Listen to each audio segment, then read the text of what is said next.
This week, world leaders gathered at the United Nations to discuss a wide range of issues facing the global community. Among them was financial inclusion, giving universal access to the services that provide growth and prosperity.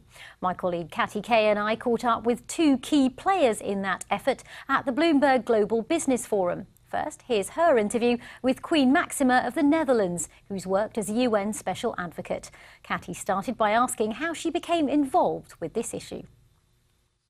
I think that when I was 14 years old, I was living in Argentina, living in quite a hyperinflation environment, and realized that, for people to really become economically included and being able to participate in the economic environment, they just needed tools. And one of the biggest tools is basically having credit to invest in opportunities, having savings that really will be maintained in time to actually be able to help you for your pension life or, against unforeseen risks. The same goes for insurance.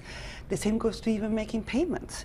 And we're seeing the difference. We are seeing that when a woman actually gets credit in order to invest in her livelihoods and increase her income, it really makes a change, not in herself, in her whole family.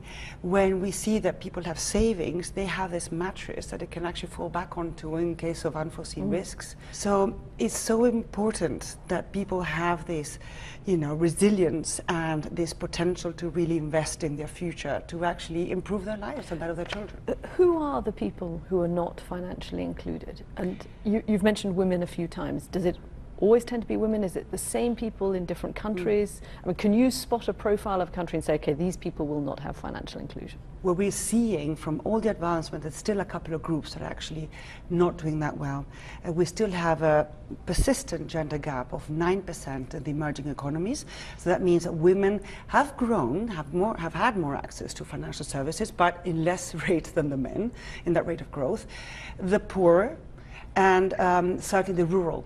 So these three things, these three groups we will need to look into. And of course, there's big disparities among countries. As we move away from cash to credit in other forms, on people's phones, for example, and a financial system that increasingly in developing countries does work on telephones, does that help people who had been excluded before?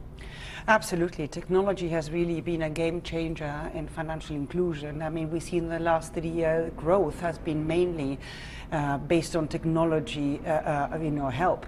Still today, 1 billion people have a mobile phone, but they don't have financial services. So we have great potential in that front. So yes, technology has helped us actually go into groups that we couldn't do it before in the old-fashioned way. It also cuts off the gender bias. A lot of women, because they make payments on their mobile phones, basically the companies that they make payments, they juggle a lot of money, so therefore they are sort of creating credit history. Men or women, they will actually have access to credit. So all these issues are really helping people, be closer to markets, be closer to financial options, and be even closer to making payments, which were before they had to sort of really travel long distances with a stack of cash to make a payment, and today they can do it from the safety of their home, increasing safety for women and increasing the potential of actually being economic active. Queen Maxima, thanks very much. Thank you. And I talked to Ajay Banga, the CEO of MasterCard, and asked him what role corporations can play when it comes to financial inclusion. We discovered that our war was on cash, and cash, essentially, that's our business. And cash is not the friend of these folks who are excluded. And so one way to reach at cash was to also tackle the problem of exclusion. So this came to being like a good commercial logic for what made a lot of sense to do. That's how it started. So what we've gone after is to use technology, which is a great leveler of playing fields, combine that with some interesting partnerships, and both public sector partnerships, but also recently, with the Queen's help, CEO-level partnerships in the private sector. And you cobble that technology and those partnerships together, and you can start making a real difference to a number of people who are left out otherwise. So you talk about a vision for a cashless society. What does that look like? Well, I don't think you'll ever go cashless, because I think cash has a role to play in its own fundamental form. What really it means is to reduce the level of cash in the economy from where it is today to a much lower level. So if you can reduce 85 to 50, the opposite side of that is greater transparency, greater revenue recognition, less corruption, less wastage, less leakage, all the things that cash can otherwise enable things to happen in a society. Let me give you one specific example of a challenge that you have in a country like India, where we've both lived and worked. Something like 2% of Indians have a credit card. Indians still like to keep cash. That's correct. How do you overcome that? It's a cultural issue. Well, that's correct, but it's not just about credit cards, because I'm not in the credit card business. I'm in the technology and infrastructure business. So you could use a debit card, a prepaid card, a phone, a fingerprint, your irises. I don't really bother about the form factor. I bother about the fact that it's electronic, from some account to some account. That's what I really care But there's about. still a challenge, even with It's that, still a big isn't there? challenge, although as you can see with mobile technology, with players coming into India, it's catching on. But yes, here are the issues with it. The first is that people have to have an identity. If they don't have an identity, you cannot open an account. India actually, with its Aadhaar system, has attempted to democratize identities.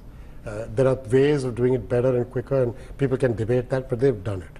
So that enables the opening of accounts. Once you've opened the account, we in MasterCard with our partners, we've reached 360 million people in the last few years to open accounts for them. The problem is, it's not just enough to open the account. You've got to get money into it, and then you've got to start beginning to use it as well. Once you do the usage, you start creating credit histories, you could become eligible for insurance, the kind of things that a number of countries are trying to do. And lastly, you talk about technology being one of the game changers here. How can that eradicate corruption in some of the countries that you mentioned where there is an issue? Technology creates transparency.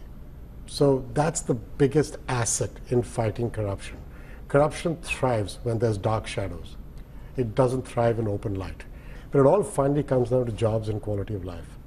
And if you can create the right jobs, then companies like ours benefit from people who have jobs, steady incomes. They will shop. When they shop, I'll benefit. Ajay Banga, thanks for joining us. Thank you very much. Pleasure to meet you.